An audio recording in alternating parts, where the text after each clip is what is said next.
Hello everybody, what's going on? Jerome here, and I have for you guys an awesome new Minecraft showcase. This is basically a castle war challenge. It's also basically kind of like a race to wool, or capture the wool, whatever you want to call it. It's basically a combination of all those things, and I think it's a really cool map. So without further ado, let me show you guys. It's very simple, and yet still very awesome at the same time. So basically, you have two different areas. You have the blue team spawn area, and you have the red team spawn area over there. Obviously, each team isn't allowed in each other's spawn area, so it kind of provides them a little bit of a safe zone, although not that much that it's unfair. Each team also comes with an armory, which has different types of classes. So you get warrior classes, there's the archer class, the beastmaster class as well. So three different really creative classes. The thing is to keep in mind is that it would seem as if each team is only meant to have one life in there. And if you want to do more than one life, of course you can run into here where they have a master room. It's kind of how you want to set it up. So basically your choice, you could either do it so that you have an infinite amount of lives and play at the other room, or you could play one life and just play here and everyone has to specialize, so you have a total of only 9 possible like teammates, I guess you could say.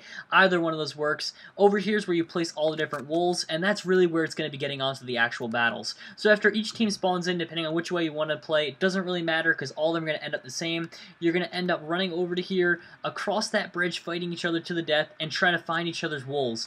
The wools are placed all over the place, and the way that you actually get them, I think is pretty creative. You basically have to climb each other's towers, and in each of these 4 towers, there's going to be a piece of red wool, or blue wool, depending on the other team. So you'd climb up there, grab one from there. Same thing comes over here as well, as you can tell. There's the other one, and they're going to be in all 4 areas. So that's really how you play, and there's a lot of fun that can come from this. This is basically like any other race to wool map.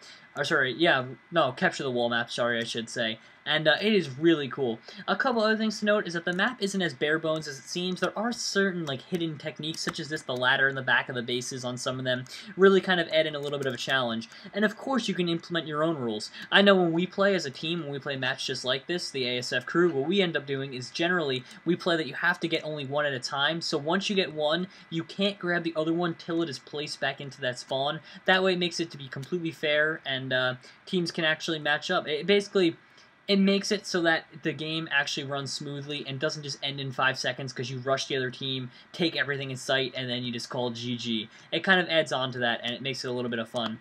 And also, one quick thing is the way that this works, that you can see what the score is pretend, we'll just use this. Pretend you end up getting the other team's block. You go here, you drop that straight down, except you just obviously drop it on there. Drop it on that pressure plate, so now we know that we have the second wool. Then you look over at the scoreboard, say you're on red team, and you're wondering, oh hey, how many wools do they have?